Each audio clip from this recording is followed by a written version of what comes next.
તો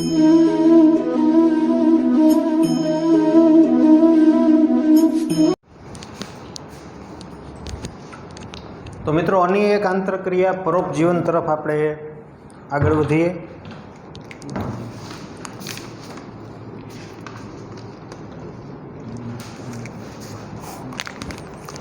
પરોપજીવનની અંદર જો આપણે નિશાનીની ચર્ચા કરીએ તો જાતિ એ અને જાતિ બી નિશાની કંઈક આવી રીતની થાય। લગભગ મારે કંઈ કહેવાની જરૂર નથી, તમે સમજી જાઓ કે સપોઝ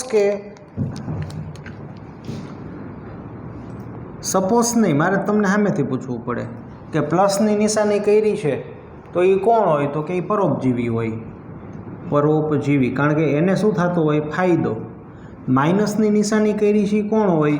યજમાન હોય, કારણ કે એને શું થાય? નુકસાન। એટલે પ્લસ અને માઇનસ કે પરોપજીવન પ્રકારના આંતર સંબંધની અંદર એક જાતિને ફાયદો થાય જ્યારે બીજી જાતિ છે એને નુકસાન થાય, પ્લસ અને માઇનસ। જે પ્લસ છે એ પરોપજીવી જાતિ હોય, માઇનસ છે યજમાન હોય। રેડી? ચાલો, તો પરોપજીવન જે છે ને તે એક પ્રકારની ટેક્સ્ટબુક મુજબ રહેવાની પ્લસ ખાવાની એક પ્રકારની બિન ખર્ચાળ રીત છે, એવું ટેક્સ્ટબુકે કીધું છે।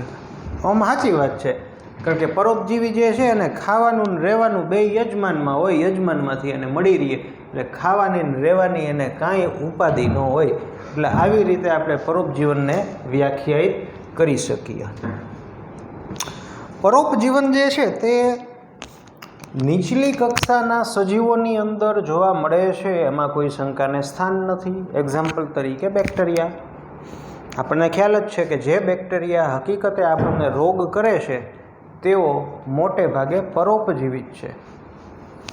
એનો એમ છે આપણા શરીરમાં આવીને પોષણ મેળવવું, પણ આ તો સાથે સાથે બીજા રોગના લક્ષણો પણ આવે છે। તો નીચલી કક્ષાના સજીવોની અંદર પરોપજીવન જોવા મળે છે એવું નથી।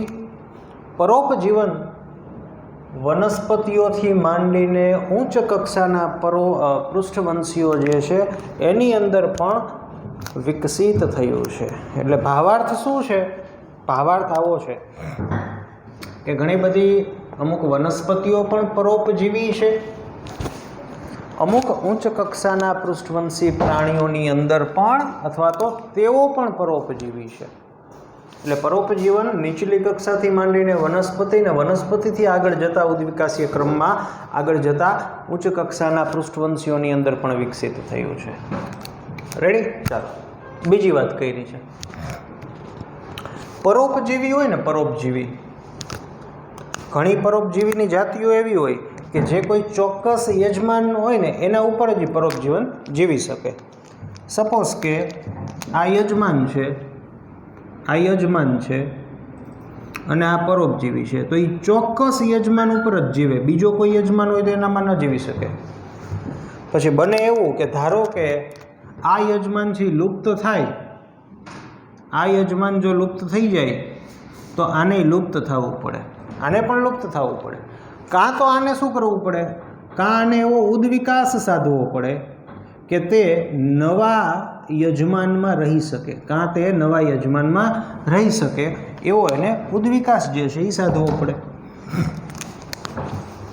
એટલે મોટે ભાગે સામાન્ય રીતે પરોપજીવીઓ જે છે એ ચોક્કસ પ્રકારના યજમાનની અંદર જ રહેતી હોય, અને એ યજમાન જો લુપ્ત થાય તો કાં એને લુપ્ત થવું પડે, કાં એને નવો ઉદ્વિકાસ સાધવો પડે અને નવા યજમાનમાં જવું પડે।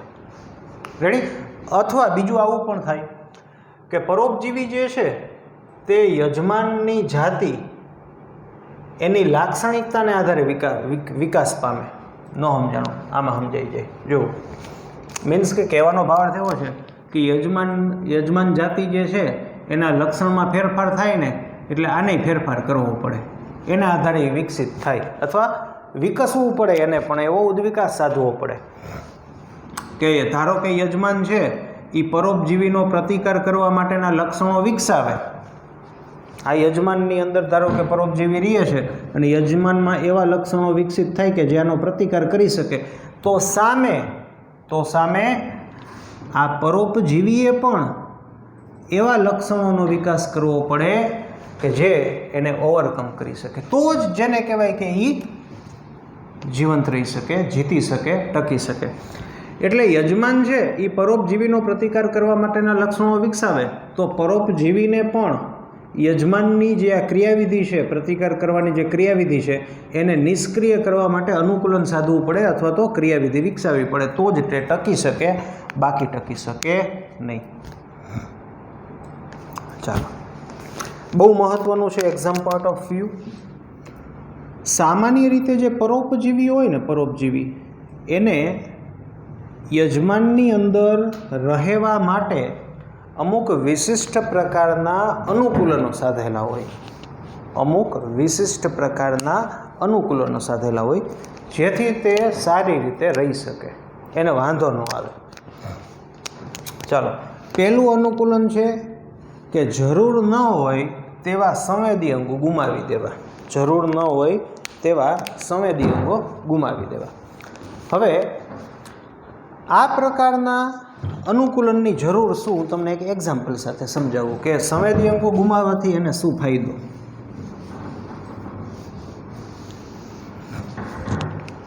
હવે તમે મિત્રો એક્ઝામ્પલ લઈ લો, આપણે મનુષ્યની અંદર જે કરમિયા થાય, એસ્કેરિયાસિસ રોગ, આ આપણું આંતરડું છે, આ આપણું આંતરડું છે, અને એમાં આ કૃમિ જે છે એ હૂક મારીને આંતરડાની દિવાલ સાથે ચોંટેલા હોય.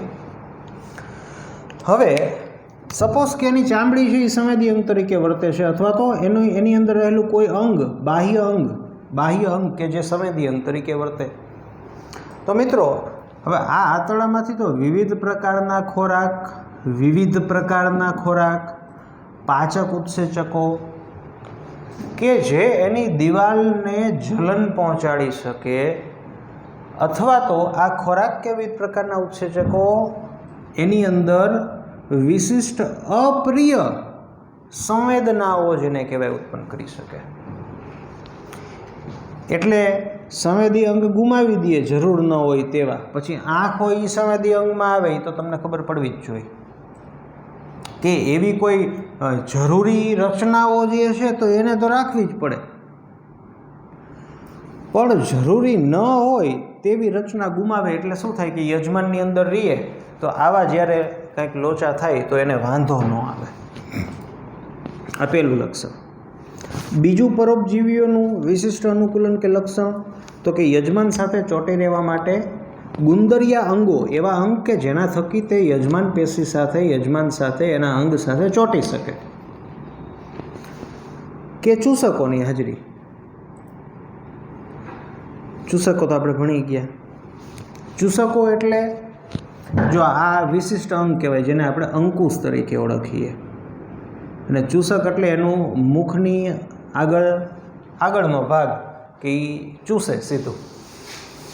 રેડી? તો આવી વિશેષતાઓ આપણને જોવા મળે, જેથી તે યજમાન સાથે ચોંટી શકે. ત્રીજું, પાચન તંત્રનો લોપ. બને ત્યાં સુધી પાચન, કારણ કે આને તો શું છે, આને તો તૈયાર જેને કહેવાય ખોરાક લેવાનો છે ને. તમે આની જ ચર્ચા કરો ને. આપણા આંતરમાર્ગની અંદર ખોરાકનું પાચન થઈ જાય, આ પાચિત ખોરાકનો જ સીધો આ ઉપયોગ કરવાનો છે, એટલે એને પાચન તંત્રની કંઈ એવી ખાસ વિશિષ્ટ જરૂર નથી.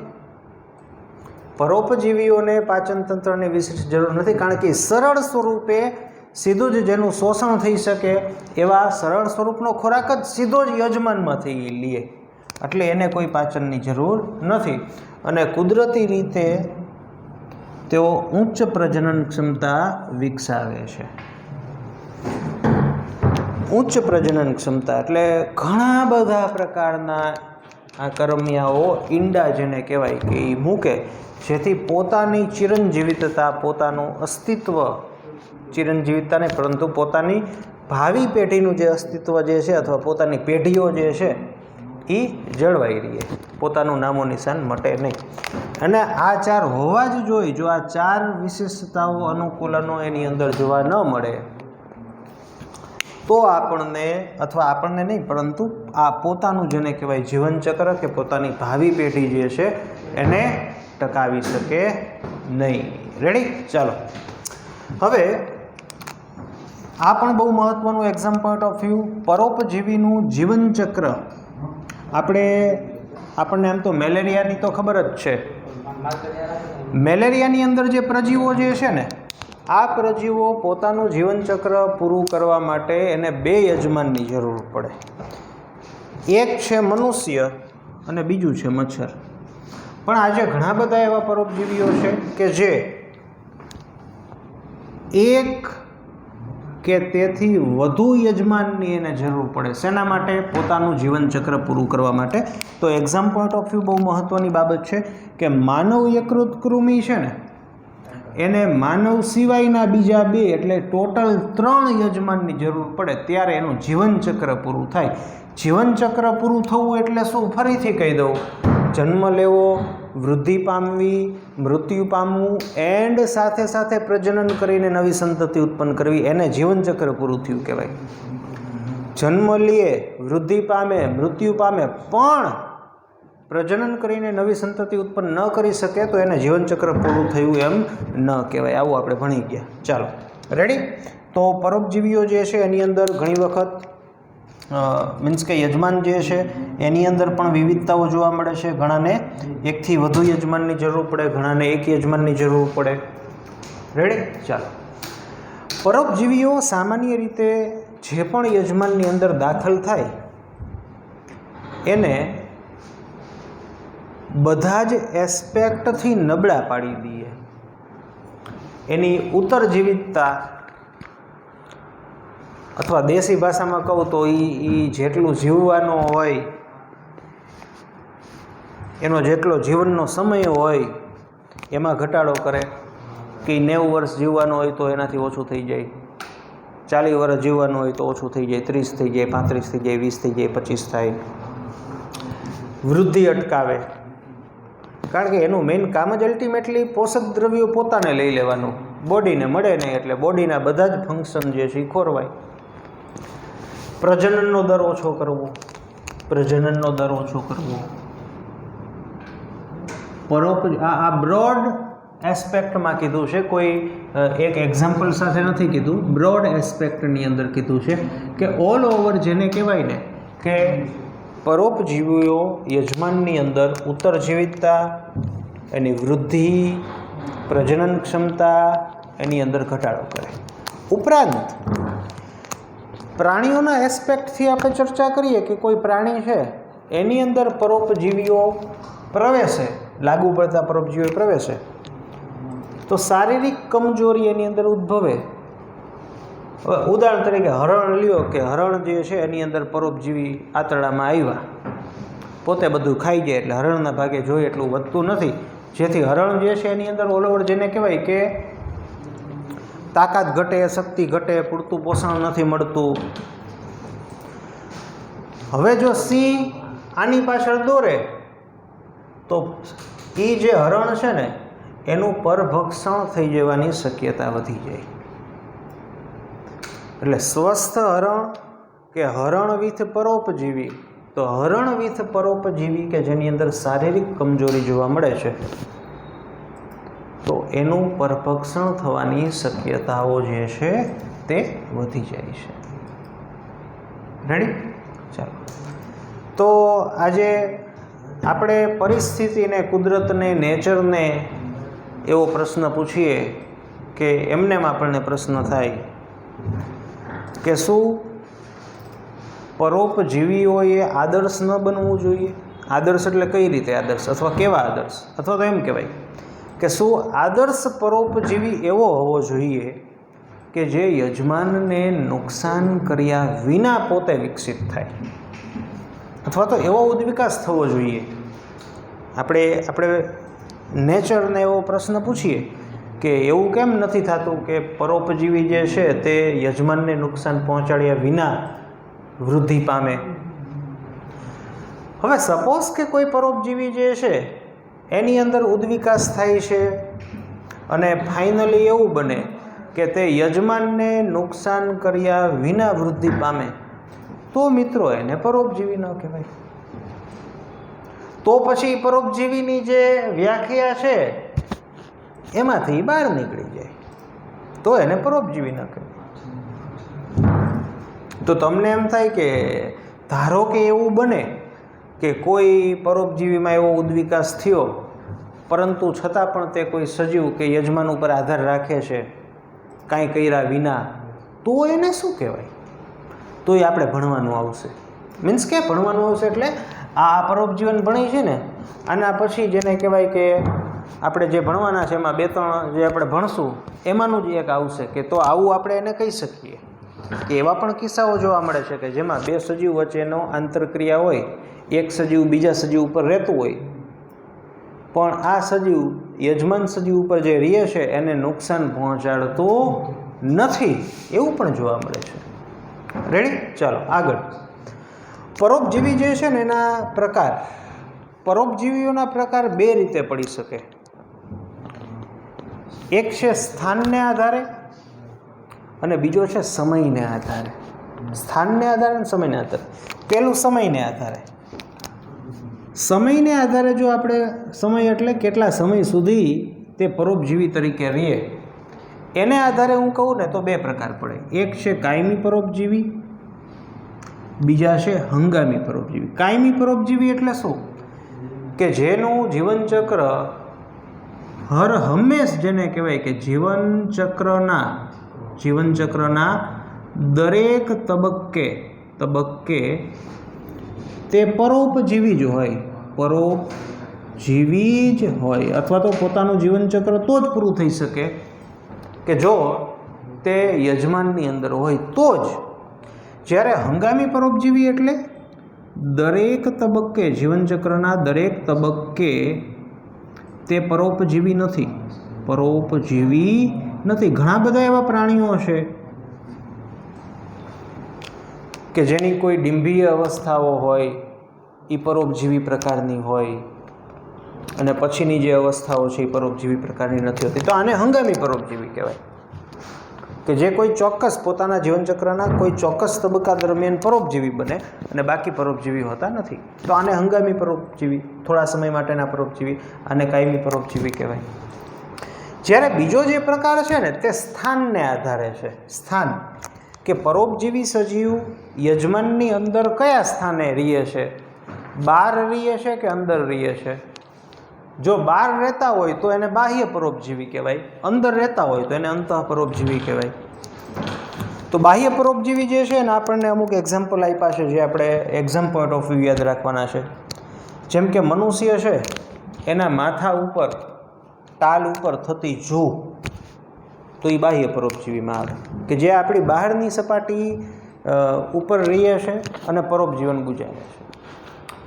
પછી બગાઈ, તમે કદાચ જોયું હોય તો, ઈતળીઓ કદાચ જોઈ હોય, બગાઈ, ઈતળી સફેદ કલરની હોય, બ્રાઉન કલરની હોય, કૂતરાની સપાટી ઉપર બહાર આપણને લોહી ચૂસે એનું. ગાય ભેંસ હોય એની સપાટી ઉપર આપણને બહાર જોવા મળે. અને આ જે ઈતળી હોય ને એને બગલા હોય એ ખાઈ જાય પાછા, અને કોઈ પક્ષી હોય ને એ ખાઈ જાય. આ જ એક્ઝામ્પલ આપણે ફરીથી હમણાં જ ભણવાનું છે, એ ખાઈ જાય. તો ઈતળીઓ, બગાઈ, પછી અમરવેલ પરોપજીવી, તમને ખ્યાલ છે કે વાળમાં થાય ને અન્ય વનસ્પતિ હોય એના આધારે થાય ને એમાંથી પોષક દ્રવ્યો મેળવે. પછી અરિત્રપાદ, એક સંધિપાદ સમુદાયનું પ્રાણી છે, જે ઘણી વખત ઘણી ખરી માછલીઓની બાહ્ય સપાટી ઉપર એઝ અ પરોપજીવી તરીકે રહેતી હોય. પરોપજીવી, આ બાહ્ય પરોપજીવી. જ્યારે અંતઃ પરોપજીવી જે છે તે યજમાનની અંદરના શરીરમાં, જેને કહેવાય અંદરની બાજુએ રહેતા હોય. આપણને ખ્યાલ જ છે, મેલેરિયાના પ્રજીવો છે, કરમિયા છે, તો આ બધાય અંતઃ પરોપજીવીની અંદર વ્યાખ્યાયિત કરવામાં આવે.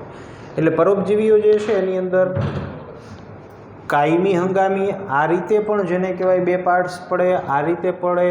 પછી કાયમી હોય તે બાહ્ય પણ હોઈ શકે, કાયમી છે એ અંતઃ પણ હોઈ શકે. એવી જ રીતે હંગામી છે એ બાહ્ય પણ હોઈ શકે, હંગામી છે એ અંતઃ પણ હોઈ શકે. અથવા તો બાહ્ય પરોપજીવી કાયમી પણ હોઈ શકે, બાહ્ય પરોપજીવી હંગામી પણ હોઈ શકે. અથવા અંતઃ પરોપજીવી હંગામી હોઈ શકે કે કાયમી હોઈ શકે. આપણે કાયમી પરોપજીવી, વાયરસ છે ને કાયમી પરોપજીવી કહેવાય. તે ઓલવેઝ યજમાનની અંદર હોય તો જ એનું જીવનચક્ર પૂરું થાય. આવું આપણે 11th આવતું. રેડી? ચાલો. પછી માદા મચ્છર, ખાસ કરીને રોગકારક માદા મચ્છરો, મેલેરિયાની ચર્ચા કરીએ.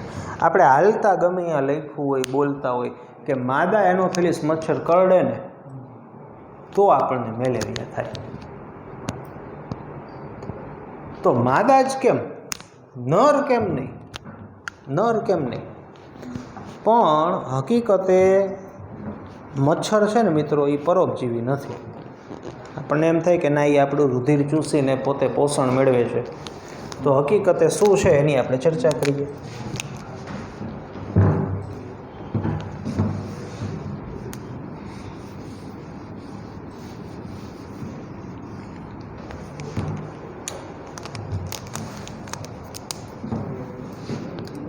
નર પ્લસ માદા મચ્છર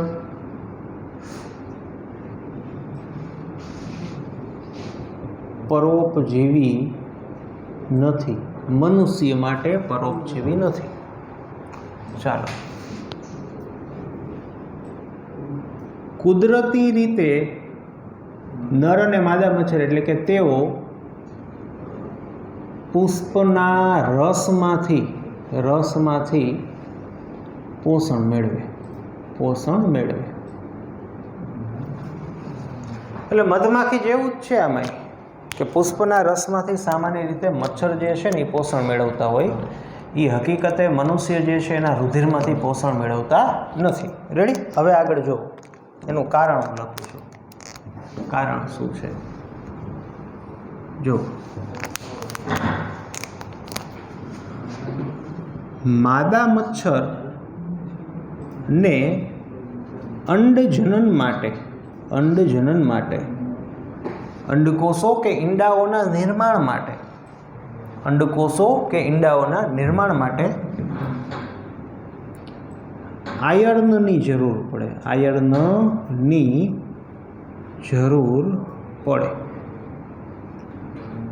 આ આયર્ન તે એટલે કે મચ્છર મનુષ્યના રુધિરમાંથી મેળવે.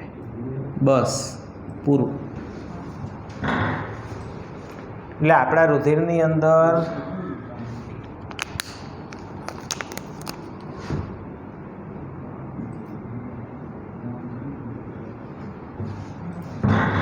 આરબીસી હિમોગ્લોબિનમાં જે આયર્ન છે રુધિર રસમાં જોવા મળે એવું નથી. એમાંથી જેને કહેવાય કે એ લોકો એનો મેઇન એમ છે આયર્ન મેળવવું, કે જેની જરૂર અંડજનન માટે માદા મચ્છરને જરૂર પડે. આ હેતુસર મચ્છર રુધિર ચૂસે છે, નહીં કે પોષણના હેતુસર.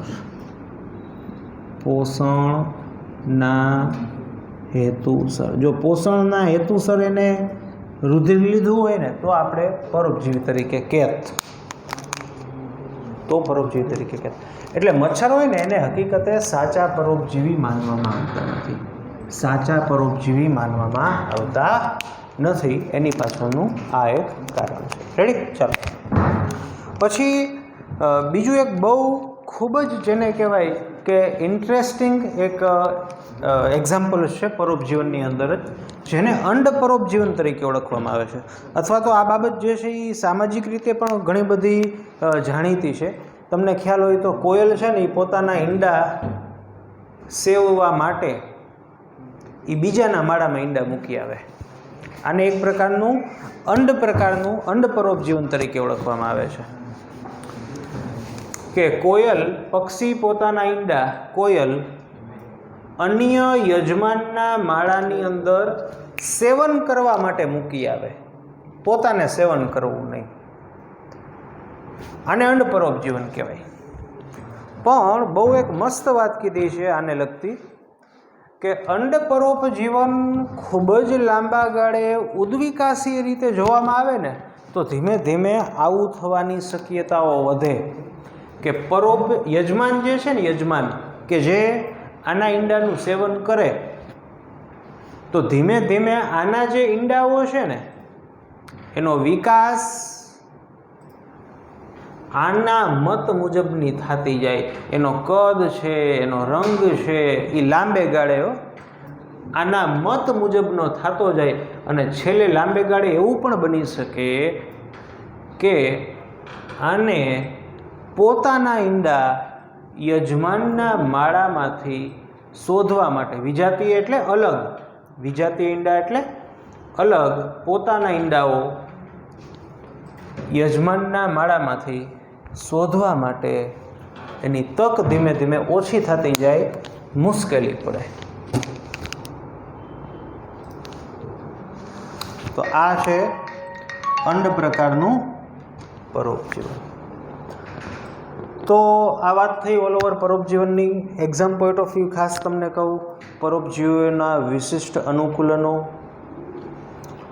પરોપજીવીઓનું જીવનચક્ર, પછી પ્રકારની અંદર એના આ એક્ઝામ્પલ્સ, આ શા માટે માદા મચ્છરને પરોપજીવી તરીકે માનવામાં નથી આવતા, અને અંડ પરોપજીવન શું છે તેનું એક્ઝામ્પલ. રેડી? તો મળીએ મિત્રો આવતા લેક્ચરની અંદર.